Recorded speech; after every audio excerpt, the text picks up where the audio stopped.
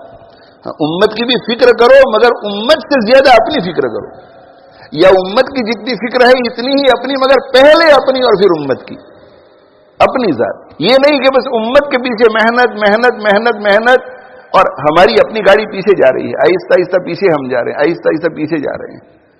مدرسہ بھی ہے، مسجد بھی ہے، خطاب بھی ہے، مجلسیں بھی ہو رہی ہیں، پوری دنیا سے دعوتیں آ رہی ہیں تو بیانوں کے لیے بھی جا رہے ہیں، مگر ہماری اپنی حالت دیکھتے ہیں تو یا تو پستی کی طرف جا رہی ہے، پیچھے جا رہی ہے، یا یہ کہ جہاں تھے وہیں۔ ترقی زندگی میں نظر آنی چاہیے، محاسبہ کرنا چاہیے ہمیں کہ میری زندگی کیا ہے۔ میں دوسروں کو کہہ رہا ہوں کہ جھوٹ مت بولو تو میری زندگی سے جھوٹ نکلا کہ نہیں؟ میں دوسروں کو کہہ رہا ہوں کہ تلاوت کرو، میری زندگی میں تلاوت ہے یا نہیں؟ میں دوسروں کو کہہ رہا ہوں کہ بد نظری سے بچو، میں بد نظری سے بچ رہا ہوں کہ نہیں؟ میں دوسروں کو کہہ رہا ہوں کہ اصلاح نفس کی فکر کرو، میری زندگی میں اصلاح نفس کی فکر ہے یا نہیں؟ یہ دونوں چیزیں کرنی ہے، اپنی ذات پہ محنت، اور جب آدمی خود کچھ بنے گا تو پھر اس کی زبان میں تاثیر ہوگی، ہاں پھر اس کی ہر نقل و حرکت جو ہے دعوت ہوگی، اس کی ہر نقل و حرکت تبلیغ ہوگی، ہر نقل و حرکت تعلیم ہوگی، اور امت فیضیاب ہوگی اس سے، جب خود میں کچھ ہوگا۔ اور خود میں اگر کچھ نہیں ہے تو بس تقریر وقتی طور پر بہت اچھی لگے گی، بیان وقتی طور پر بہت اچھا لگے گا، لیکن کسی کے دروازوں، کسی کے دل کے دروازے پر دستک نہیں دے گی وہ بیان، کسی کے دل کے دروازے پر دستک نہیں دے گی۔ جو بات دل سے نکلتی ہے اثر رکھتی ہے، پر نہیں مگر طاقت پرواز رکھتی ہے۔ اللہ تعالی شانہ مجھے آپ کو عمل کی توفیق عطا فرماوے، اور اللہ تعالی ہمیں حقیقی معنی میں راسخین فی العلم بنائے، انما یخشی اللہ من عبادہ العلماء کا مصداق بنائے، ان العلماء ورثۃ الانبیاء کا مصداق بنائے، اور اللہ تعالی شانہ ہم سب کو پوری زندگی انہی کاموں میں لگائے رکھے، ہماری نسلوں کے اندر یہی کام جاری اور ساری رکھے، اور اللہ تعالی شانہ آئندہ کل کا جو ہمارا جلسہ ہے اسے بھی کامیاب بنائے، اور پورے عالم میں حدیث کے نور اور حدیث کی روشنی اور حدیث کی برکات کے عام ہونے کا اسے ذریعہ بنائے۔ جو طلبہ طالبات کل فارغ ہو رہے ہیں اللہ تعالیٰ انہیں بے انتہا قبولیت سے نوازے، دین کے خدام میں ان کو شامل فرماوے، دین کے محافظین میں شامل فرماوے، اور اللہ تعالیٰ شانہ ہمارے لیے صدقہ جاریہ بنائے، اور اللہ تعالیٰ شانہ ہم سب کے گھروں میں ایسے علماء، ایسی عالمات پیدا کریں جو اہل سنت والجماعت دیوبندی مسلک مشرب پر چلتے ہوئے دین کی حفاظت اور دین کی اشاعت کرنے والے ہوں۔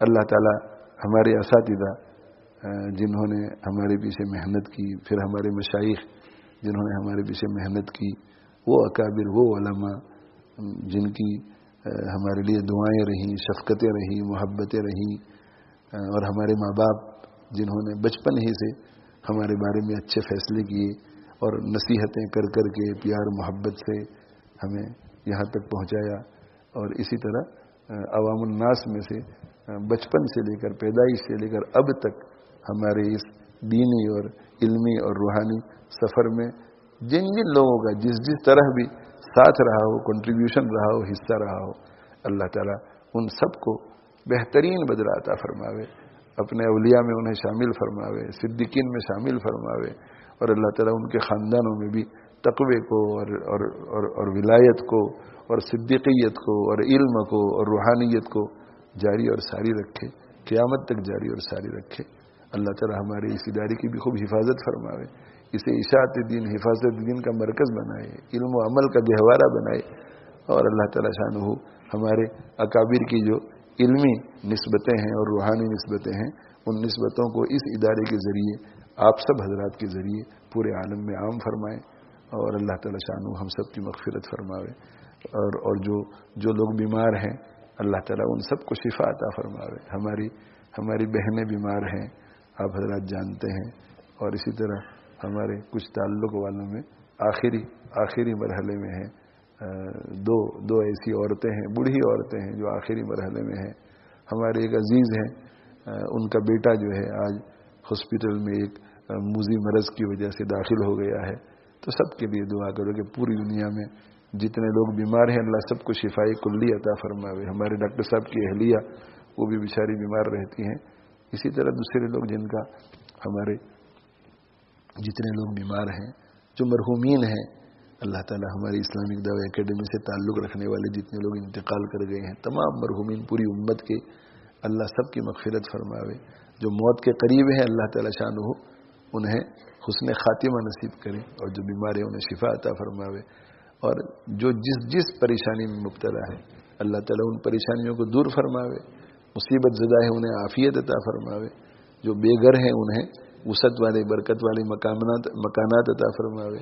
اولاد کو ماں باپ کے لیے آنکھوں کی ٹھنڈک بنائے. جو قرض میں ڈوبے ہوئے ہیں ان کو سبکدوش فرمائے. جو بے راہ روی کے شکار ہیں اللہ ان کو سیدھے راستے پہ ڈال دے. جن کے قلوب کا تزکیہ نہیں ہوا ہے اللہ ان کے قلوب کا تزکیہ فرما دے. اور جو بے رشتہ ہیں انہیں نیک رشتے عطا فرمائے. جن رشتوں میں ناچاکیاں ہیں اللہ تعالیٰ محبت سے مبدل فرمائے. اور اللہ تعالیٰ شانہ ہم سب کو دنیا اور آخرت کی ہر خیر عطا فرماوے، ہر شر سے حفاظت فرماوے. ایسے مبارک مواقع پر ہمارے اسلاف جو دعائیں کیا کرتے تھے اللہ تعالیٰ وہ ساری دعائیں ہم سب کے حق میں قبول فرماوے. جن لوگوں نے دعاؤں کے لیے کہا ہے، بے رشتہ بچیاں، بعض دفعہ بچیاں شادی کرنے کے لیے تیار نہیں ہوتی، اللہ تعالیٰ ان کو بھی توفیق عطا فرماوے، اچھے رشتے عطا فرما دے. جن لوگوں نے جن دعاؤں کے لیے کہا ہے اور وہ اللہ کی رضا کے مطابق ہے اللہ تعالیٰ ان سب کو بھی قبول فرماوے. وآخر دعوانا الحمد للہ رب العالمین وصلی اللہ علی نبینا محمد وعلی آلہ واصحابہ اجمعین. بھئی تعمیر کے سلسلے میں ہر ہفتے مجھے ذرا یاد دہانی کرانی پڑتی ہے. ماشاءاللہ کام اچھا چل رہا ہے اور آپ حضرات کی طرف سے ماشاءاللہ چندہ بھی آ رہا ہے.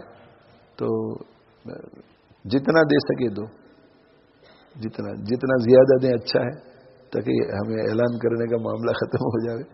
لیکن جتنا دے سکے ہم درخواست یہ کر رہے ہیں کہ 1000 پاؤنڈ کی کوشش کریں.